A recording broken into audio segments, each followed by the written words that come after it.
Hi friends, 6th class science friends, 16th lesson సజీవులు నిర్జీవులు. ఇక్కడ ఇంపార్టెంట్ పాయింట్స్ వచ్చేసి కల్వగింజలు 3000 నుంచి 4000 సంవత్సరాల వరకు జీవించి ఉంటాయి. కల్వగింజలంట 3000 నుంచి 4000 సంవత్సరాల వరకు జీవించి ఉంటాయి. ఇక్కడ ఇంపార్టెంట్ పాయింట్ వచ్చేసి అప్పుడే పుట్టిన నీలితిమింగలం దాదాపు 20 నుంచి 21 అడుగుల పొడవు, 3000 కిలోల బరువు ఉంటుంది. అప్పుడే పుట్టిన నీలితిమింగలం దాదాపు 20 నుంచి 21 అడుగుల పొడవు, 3000 కిలోల బరువు ఉంటుందన్నమాట. మనం పుట్టినప్పటి నుంచి జీవితాంతం వరకు జీవించి ఉండే కణాలు మెదడు కణాలు మాత్రమే. చూడండి ఫ్రెండ్స్, ఇది ఎగ్జామ్లో చాలాసార్లు అడిగారు. మనం పుట్టినప్పటి నుంచి జీవితాంతం వరకు జీవించి ఉండే కణాలు మెదడు కణాలు మాత్రమే. ఇది మన బాడీలో చాలా కణాలు పుడుతుంటాయి, చనిపోతుంటాయి, కానీ మెదడు కణాలు మాత్రం పుట్టినప్పటి నుంచి జీవించి ఉండేంత వరకు ఈ కణాలు బతికే ఉంటాయి అన్నమాట. పుట్టినప్పటి నుంచి జీవితాంతం వరకు జీవించి ఉండే కణాలు మెదడు కణాలు మాత్రమే. చాలా రకాల మొక్కలు వేర్ల ద్వారా నీటిని ఖనిజాలను నేల నుండి గ్రహించి సూర్యరశ్మి సమక్షంలో ఆహారాన్ని తయారు చేస్తాయి.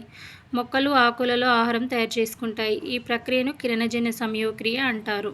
ఇక్కడ చూడండి ఫ్రెండ్స్, చాలా రకాల మొక్కలంట వేర్ల ద్వారా నీటిని ఖనిజాలను నేల నుండి గ్రహించి సూర్యరశ్మి సమక్షంలో ఆహారాన్ని తయారు చేసుకుంటాయి.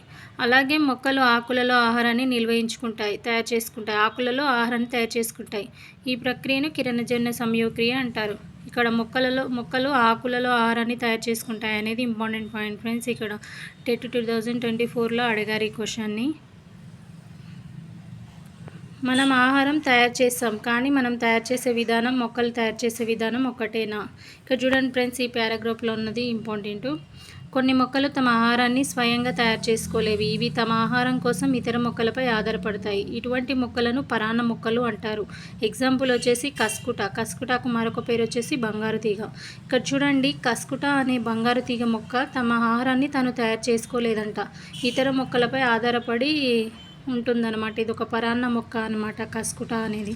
దీనికి మరొక పేరు వచ్చేసి బంగారు తీగ. ఒకసారి చూడండి ఫ్రెండ్స్, కొన్ని మొక్కలు తమ ఆహారాన్ని స్వయంగా తయారు చేసుకోలేవన్నమాట. ఇవి తమ ఆహారం కోసం ఇతర మొక్కలపై ఆధారపడతాయి. ఇటువంటి మొక్కలను పరాన్న మొక్కలు అంటారు.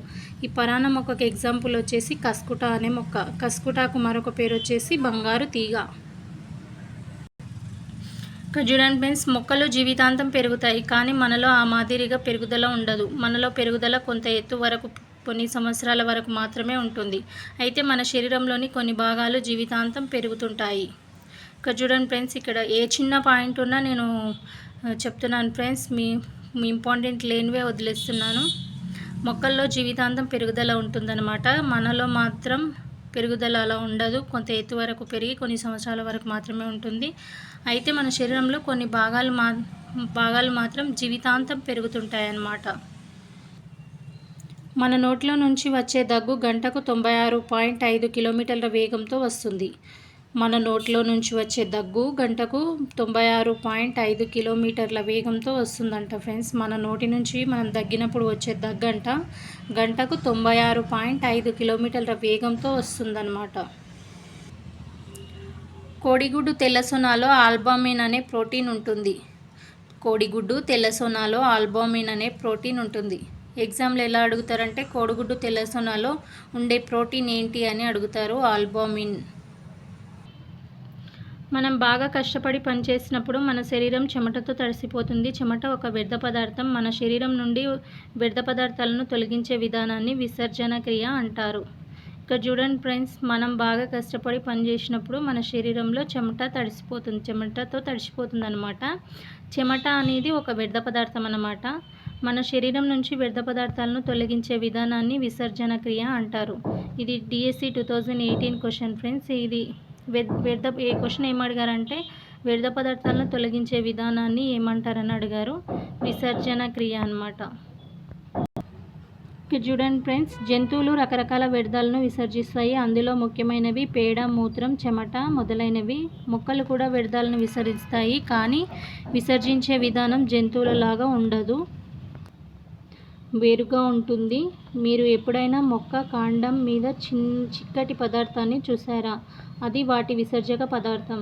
విసర్జక పదార్థాలను మనం పనికిరాని దుర్గంధభరిత పదార్థాలు అనుకుంటాం. కానీ జంతువులు విసర్జించే పదార్థాలనే మనం ఎరువులుగా వాడతాం.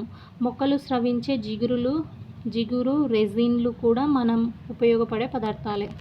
ఇక్కడ చూడండి ఫ్రెండ్స్, జంతువులు రకరకాల వ్యర్థ పదార్థాలను విసర్జిస్తాయి. అందులో ముఖ్యమైనవి పేడ, మూత్రం, చెమట. ఆ 3 ముఖ్యమైనవి అన్నమాట. మొదలైనవి మొక్కలు కూడా వ్యర్థాలను విసర్జిస్తాయన్నమాట.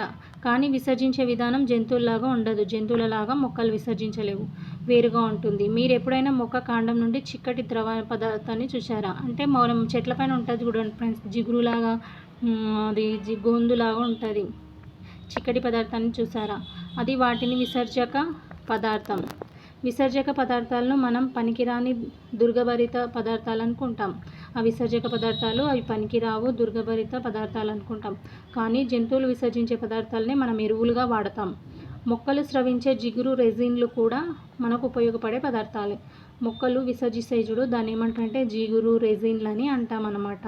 మొక్కలు స్రవించే పదార్థాన్ని మనం జిగురులు రెజిన్లు అని అంటాం. అవి కూడా మనకు ఉపయోగపడే పదార్థాలే. ఇక్కడ చూడండి ఫ్రెండ్స్, పిల్లలను కనడానికి గుడ్లు పెట్టే పక్షులను అండోత్పాదకాలు అంటారు. మనం పిల్లలు కనడానికి గుడ్లు పెట్టే పక్షులను అండోత్పాదకాలు అంటారు. గుడ్లు పెట్టకుండా పిల్లల్ని కనే జంతువులను శిశోత్పాదకాలు అంటారు. ఇక్కడ చూడండి ఫ్రెండ్స్, చాలా ఇంపార్టెంట్ ఇది. పిల్లలను కనడానికి గుడ్లు పెట్టే పక్షులను కానీ జంతువులను కానీ అండోత్పాదకాలు అంటారు. గుడ్లు పెట్టకుండా పిల్లలను కనే జంతువులను శిశోత్పాదకాలు అంటారు. అట్లాంటిక్ జైంట్ స్క్విడ్ కన్ను 40 సెంటీమీటర్ల వ్యాసార్థం కలిగి ఉంటుంది. ఇక్కడ చూడండి ఫ్రెండ్స్, అట్లాంటిక్ జైంట్ స్క్విడ్ అనే కన్ను 40 సెంటీమీటర్ల వ్యాసార్థం కలిగి ఉంటుంది. మానవుని గుండె 30 అడుగుల దూరం వరకు చిందించేలా రక్తాన్ని పంపు చేయగలదు. మానవుని గుండె 30 అడుగుల దూరం వరకు చిందించేలా రక్తాన్ని పంపు చేయగలదు. మన మానవుని యొక్క గుండె 30 అడుగుల దూరం వరకు చిందించేలా రక్తాన్ని పంపు చేయగలదన్నమాట. ఇక్కడ చూడండి ఫ్రెండ్స్, అత్తిపత్తి మొక్క, టచ్ మీ నాట్, అత్తిపత్తి లేదా మైమోసా మొక్కను పరిశీలించడం చాలా కుతూహలంగా ఉంటుంది. టచ్ మీ నాట్ అంటే అది అత్తిపత్తి మొక్క, అత్తిపత్తి లేదా మైమోసా అంటారనమాట. దాన్ని మొక్కను పరిశీలించడం చాలా కుతూహలంగా ఉంటుందంట. టచ్ మీ నాట్ అంటే అత్తిపత్తి మొక్క లేదా మైమోసా మొక్క. ఈ మొక్కను తాకినప్పుడు అది ఎలా స్పందిస్తుంది, తిరిగి పూర్వస్థితికి పొందడానికి ఎంత సమయం పడుతుంది పరిశీలించండి. చూడండి ఫ్రెండ్స్, ఇదే అత్తిపత్తి మొక్క అన్నమాట. అది తాకినెంబడే ముడుచుకుంటుందంట, మళ్ళీ తర్వాత యథాస్థితికి వస్తుందంట. ఇక్కడ ఇంపార్టెంట్ పాయింట్స్ వచ్చేసి, బ్యాక్టీరియా అత్యల్ప ఉష్ణోగ్రతల వద్ద కూడా జీవించగలదు. అత్యల్ప ఉష్ణోగ్రతల వద్ద కూడా జీవించగలవు. ఇక్కడ చూడండి ఫ్రెండ్స్, ఇక్కడ ఇంపార్టెంట్ పాయింట్ వచ్చేసి, చనిపోయిన మొక్క కానీ జంతువు కానీ మరే ఇతర జీవి కానీ కుళ్ళిపోయి నిర్జీవాంశాలుగా మారుతాయి. అందువల్ల చనిపోయిన జీవులన్నీ నిర్జీవులని చెప్పలేము. అవి సజీవులకు నిర్జీవులకు నడుమ ఏర్పడే మధ్యస్థ అంశాలు అని చెప్పవచ్చు. ఇక్కడ చూడండి ఫ్రెండ్స్, చనిపోయిన మొక్క కానీ జంతువు కానీ మరి ఏ ఇతర జీవి కానీ కుళ్ళిపోయిన నిర్జీవాంశాలుగా మారుతాయి అన్నమాట. అవి కుళ్ళిపోయిన నిర్జీవాంశాలుగా మారుతాయి. అందువల్ల చనిపోయిన జీవులన్నీ నిర్జీవులని చెప్పలేము. అవి సజీవులకు నిర్జీవులకు నడుమ ఉండే మధ్యస్థ అంశాలని చెప్పవచ్చు. జున్ను తయారు చేయడంలో శిలీంధ్రాలను ఉపయోగిస్తారు. దీన్ని కిణ్వనం అంటారు. దీన్ని కిణ్వనం అంటారు. ఇది ఇంపార్టెంట్ చూడండి ఫ్రెండ్స్. జున్ను తయారు చేయడంలో దేన్ని ఉపయోగిస్తారంటే శిలీంధ్రాలను ఉపయోగిస్తారు. దీన్ని ఏమంటారంటే కిణ్వనం అంటారు. ఇక్కడ చూడండి ఫ్రెండ్స్, మనం కంటి ద్వారా మన చుట్టూ ఉన్న వస్తువులన్నీ చూడలేము. చీమ, ఏంటిన్న, పుప్పొడి వంటివి చాలా చిన్నవిగా ఉంటాయి. సజీవ ప్రపంచంలో కొన్ని జీవులు కంటికి కనబడవు, వాటిని మనం చూడలేము. సజీవ ప్రపంచంలో కొన్ని జీవులు కంటికి కనబడవు, వాటిని మనం చూడలేము. వాటిని సూక్ష్మదర్శిని సాయంతో మాత్రమే చూడగలము. ఇలాంటి వాటిని సూక్ష్మజీవులు అంటారు. సూక్ష్మదర్శిని సహాయంతో మాత్రమే చూడగలము, వాటిని సూక్ష్మజీవులు అంటారు. సూక్ష్మదర్శిని గురించి మరిన్ని సూక్ష్మజీవులను చూడడానికి దాన్ని ఎలా ఉపయోగిస్తారో అనే విషయాన్ని తెలుసుకుందాము. ఇక్కడ చూడండి ఫ్రెండ్స్, సూక్ష్మదర్శిని ఉంది. ఇక్కడ భాగాలు వచ్చేసి అక్షికటకం, వస్తుకటకం, పీఠం, స్లైడ్, కాంతి దర్పణం, భుజము, స్థూల సవరణి, సూక్ష్మ సవరణి, ఆధారం, ఈ భాగాలు ఉన్నాయన్నమాట. ఇక్కడ పాయింట్స్ వచ్చేసి మన కంటి ద్వారా నేరుగా చూడలేని అతి చిన్న సూక్ష్మమైన జీవులను చూడడానికి ఉపయోగించే సాధనమే సూక్ష్మదర్శిని. ఇది భూతద్దం మాదిరిగా పనిచేస్తుంది, కానీ అంతకంటే శక్తివంతమైంది. ఇక్కడ చూడండి ఫ్రెండ్స్, మన కంటికి కనిపించని నేరుగా చూడలేని అతి సూక్ష్మమైన జీవులను చూడడానికి ఉపయోగించే సాధనమే సూక్ష్మదర్శిని. ఇది భూతద్దం మాదిరిగా పనిచేస్తుంది, కానీ అంతకంటే శక్తివంతమైందన్నమాట. సూక్ష్మదర్శినిలో ముఖ్యంగా 2 అంశాలు ఉంటాయి. ఒకటి నిర్మాణాత్మక అంశాలు, దృశ్య అంశాలు. సూక్ష్మదర్శినిలో 2 అంశాలు ఉన్నాయన్నమాట. ఇది నిర్మాణాత్మక అంశాలు, దృశ్య అంశాలు. ఇక్కడ చూడండి ఫ్రెండ్స్, పీఠము, ఆధారము, చేతివంపు అనేవి ఈ 3 పీఠము, ఆధారము, చేతివంపు వంటివి నిర్మాణాత్మక అంశాలు అన్నమాట. ఇక్కడ 2 అంశాలు ఉన్నాయి కదా, ఒకటి నిర్మాణాత్మక అంశాలు, ఒకటి దృశ్య అంశాలు. ఇక్కడ నిర్మాణాత్మక అంశాలు ఏంటివంటే పీఠము, ఆధారము, చేతివంపు వంటివి నిర్మాణాత్మక అంశాలు. ఇక్కడ ఉన్నాయి చూడు, పీఠము, ఆధారం అనేవి నిర్మాణాత్మక అంశాలు. పీఠం, ఆధారం, చేతివంపు వంటివి నిర్మాణాత్మక అంశాలు. అక్షికటకము, వస్తుకటకము, స్థూల సవరణి, సూక్ష్మ సవరణి, కాంతి దర్పణం, స్లైడ్. అక్షికటకము, వస్తుకటకము, స్థూల సవరణి, సూక్ష్మ సవరణి, కాంతి దర్పణం, స్లైడ్ అన్నవి దృశ్య అంశాలు అన్నమాట. ఇక్కడ దృశ్య అంశాలు వచ్చేసి అక్షికటకం, వస్తుకటకం, స్థూల సవరణి, సూక్ష్మ సవరణి, కాంతి దర్పణం, స్లైడ్ అన్నవి దృశ్య అంశాలు. ఎగ్జామ్లో మనకు ఆప్షన్స్ ఇచ్చేసి నిర్మాణాత్మక అంశాలేవి, దృశ్య అంశాలేవి అని అడిగే అవకాశం ఉంది. చూడండి ఫ్రెండ్స్, ఇక్కడ ఇంపార్టెంట్ పాయింట్స్ వచ్చేసి మనం పీల్చే గాలిలోని ఆక్సిజన్ హిమోగ్లోబిన్తో కలిసి శరీరం అంతా ప్రయాణిస్తుంది. మనం పీల్చే గాలిలోని ఆక్సిజన్ హిమోగ్లోబిన్తో కలిసి శరీరం అంతా ప్రయాణిస్తుంది.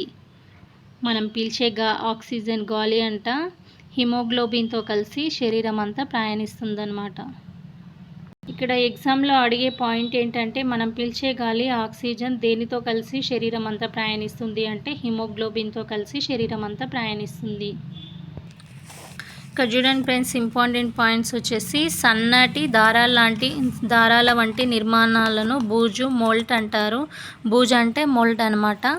సన్నటి దారాల వంటి నిర్మాణాలను బూజు అంటారు. మోల్టును కూడా సజీవులని చెప్పవచ్చా? కులిపోయిన పదార్థాలపైన పెరిగే మోల్ట్ నుండి కొత్త మోల్ట్ ఉత్పత్తి అవుతుంది. అది కూడా పెరుగుతుంది, కాబట్టి మోల్ట్ కూడా సజీవమైనదే. సన్నటి దారాల వంటి నిర్మాణాలను బూజు, మోల్ట్ అంటారు. మోల్ట్ను కూడా సజీవులని చెప్పవచ్చా?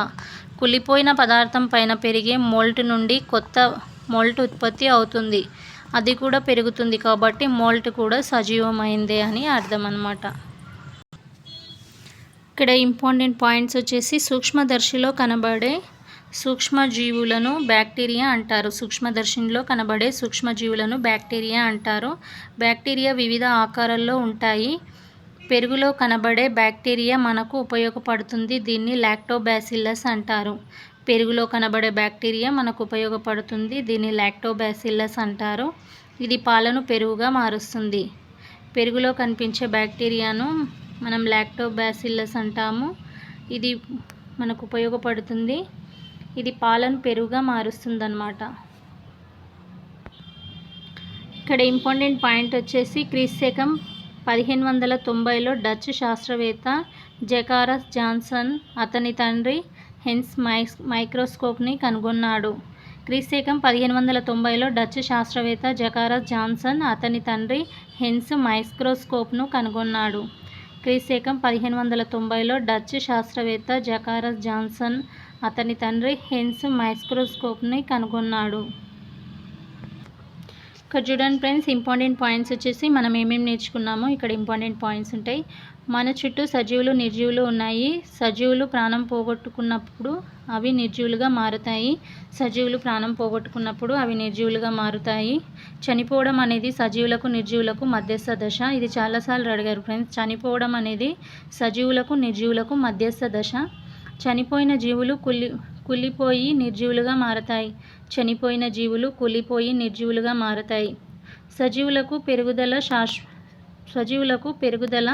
శ్వాసించడం, విసర్జన, చలనం, ఉద్దీపనకు ప్రతిస్పందించడం, పిల్లలను కనడం వంటి లక్షణాలు ఉంటాయి. సజీవులకు పెరుగుదల, శ్వాసించడం, విసర్జన, చలనం, ఉద్దీపన, ప్రతిస్పందన, పిల్లలను కనడం వంటి లక్షణాలు ఉంటాయి. సజీవులలో చెట్లు, జంతువుల మాదిరిగా కదలలేవు. సజీవులలో చెట్లు అనేవి జంతువుల మాదిరిగా కదలలేవు. విత్తనాలు కూడా సజీవమైనవే, కానీ సజీవుల లక్షణాలన్నీ వాటిలో కనబడవు. విత్తనాలు కూడా సజీవమైనవే, కానీ సజీవుల లక్షణాలన్నీ వాటిలో కనబడవు అన్నమాట. అతి సూక్ష్మమైన అంశాలను సూక్ష్మదర్శిని ద్వారా చూస్తాము. అతి సూక్ష్మమైన అంశాలను సూక్ష్మదర్శిని ద్వారా చూస్తాము. ఇక్కడ ఇంపార్టెంట్ పాయింట్ వచ్చేసి మనం ఆహారం ఉపయోగించే పుట్టగొడుగులు కూడా శిలీంధ్రాలే. మనం ఆహారంగా ఉపయోగించే పుట్టగొడుగులు కూడా శిలీంధ్రాలే అన్నమాట. మనం ఆహారంగా ఉపయోగించే పుట్టగొడుగులు ఏ జీవులు అంటే శిలీంధ్రాలు అన్నమాట అవి. ఇక్కడ ఒక కొటేషన్ ఉంది చూడండి ఫ్రెండ్స్. భూమి మీద ఉండే సమస్త ప్రాణకోటికి లాభం కలిగించే జీవ వైవిధ్యాన్ని సంరక్షించుకోవడానికి సైన్స్ నేర్చుకోవడమే సరైన పునాది అని చెప్పింది అమర్త్య సేన్. భూమి మీద ఉండే సమస్త ప్రాణకోటికి లాభం కలిగించే జీవ వైవిధ్యాన్ని సంరక్షించుకోవడానికి సైన్స్ నేర్చుకోవడమే సరైన పునాది అని చెప్పింది అమర్త్య సేన్. ఇక్కడ ఇంపార్టెంట్ పాయింట్ వచ్చేసి మురికి నీటిని శుభ్రపరిచే కేంద్రాల్లో శైవలాలు ఎంతగానో ఉపయోగపడతాయి. ఇది ఇంపార్టెంట్ ఫ్రెండ్స్. మురికి నీటిని శుభ్రపరచడం కేంద్రాలలో ఎంతగానో ఉపయోగపడతాయి అన్నమాట. శైవలాలు అనేవి చాలా ఉపయోగపడతాయి. మురికి నీటిని శుభ్రపరిచే కేంద్రాల్లో శైవలాలు ఎంతగానో ఉపయోగపడతాయి. ఇక్కడ చూడండి ఫ్రెండ్స్, కింద ఇచ్చిన పాయింట్స్ అన్ని మళ్ళొకసారి చదువుకుందాం. Important points. కల్వగింజలు 300 నుంచి 400 సంవత్సరాల వరకు జీవించి ఉంటాయి. కల్వగింజలంట 300 నుంచి 400 సంవత్సరాల వరకు జీవించి ఉంటాయి. అప్పుడే పుట్టిన నీలి తిమింగలం దాదాపు 20 నుంచి 21 అడుగుల పొడవు, 3000 కిలోల బరువు ఉంటుంది. అప్పుడే పుట్టిన నీలి తిమింగలం దాదాపు 20 నుంచి 21 అడుగుల పొడవు, 3000 కిలోల బరువు ఉంటుంది. మనం పుట్టినప్పటి నుంచి జీవితాంతం వరకు జీవించి ఉండే కణాలు మెదడు కణాలు మాత్రమే. మనం పుట్టినప్పటి నుంచి జీవితాంతం వరకు జీవించి ఉండే కణాలు మెదడు కణాలు మాత్రమే. మన నోట్లో నుంచి వచ్చే దగ్గు గంటకు 96.5 కిలోమీటర్ల వేగంతో వస్తుంది. మన నోట్లో నుంచి వచ్చే దగ్గు గంటకు 96.5 కిలోమీటర్ల వేగంతో వస్తుంది. కోడిగుడ్డు తెల్లసొనాలో ఆల్బుమిన్ అనే ప్రోటీన్ ఉంటుంది. కోడిగుడ్డు తెల్లసొనాలో ఆల్బుమిన్ అనే ప్రోటీన్ ఉంటుంది. అట్లాంటిక్ జైంట్ స్క్విడ్ కన్ను 40 సెంటీమీటర్ల వ్యాసార్థం కలిగి ఉంటుంది. అట్లాంటిక్ జైంట్ స్క్విడ్ కన్ను 40 సెంటీమీటర్ల వ్యాసార్థం కలిగి ఉంటుంది. మానవుని గుండె 30 అడుగుల దూరం వరకు చిందించేలా రక్తాన్ని పంపు చేయగలదు. మానవుని గుండె 30 అడుగుల దూరం వరకు చిందించేలా రక్తాన్ని పంపు చేయగలదు. బ్యాక్టీరియా అత్యధిక అత్యల్ప ఉష్ణోగ్రత వద్ద కూడా జీవించగలదు. బ్యాక్టీరియా అత్యధిక అత్యల్ప ఉష్ణోగ్రతల వద్ద కూడా జీవించగలదు.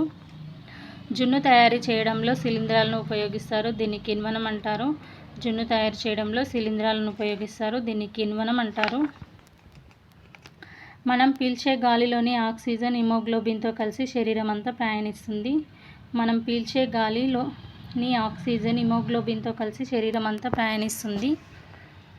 క్రీస్తశకం 1590లో డచ్ శాస్త్రవేత్త జకారస్ జాన్సన్ అతని తండ్రి హెన్స్ మైక్రోస్కోప్ని కనుగొన్నారు. క్రీస్తశకం 1590లో డచ్ శాస్త్రవేత్త జకారస్ జాన్సన్ అతని తండ్రి హెన్స్ మైక్రోస్కోప్ని కనుగొన్నారు. మనం ఆహారంగా ఉపయోగించే పుట్టగొడుగులు కూడా శిలీంధ్రాలే. మురికి నీటిని శుభ్రపరిచే కేంద్రాల్లో శైవలాలు ఎంతగానో ఉపయోగపడతాయి. ఇంతటితో 16th లెసన్ కంప్లీట్ అయింది friends. 6th class syllabus complete అయ్యింది. మీరు ర్యాపిడ్ రివిజన్గా వింటే ఇది చాలా యూజ్ అవుతుంది. మీరు ఏదైనా వర్క్ చేస్తూ క్లాస్ ఆన్ చేసి పెట్టి వినొచ్చు. మీరు ముందు చదువుకున్న దానికి ఇది ఒకసారి వింటే అర్థమవుతుంది. నేను లెసన్లో ప్రతి ఇంపార్టెంట్ పాయింట్ మాత్రమే చెప్పాను. ఇలా అన్నారు అలా అన్నారు అని ఎగ్జాంపుల్ పాయింట్స్ అవి ఇవి నేనేం చెప్పట్లేదు. ఓన్లీ మెయిన్ ఇంపార్టెంట్ పాయింట్స్ మీకు గన్ షాట్గా యూజ్ అయ్యే పాయింట్సే చెప్తున్నాను.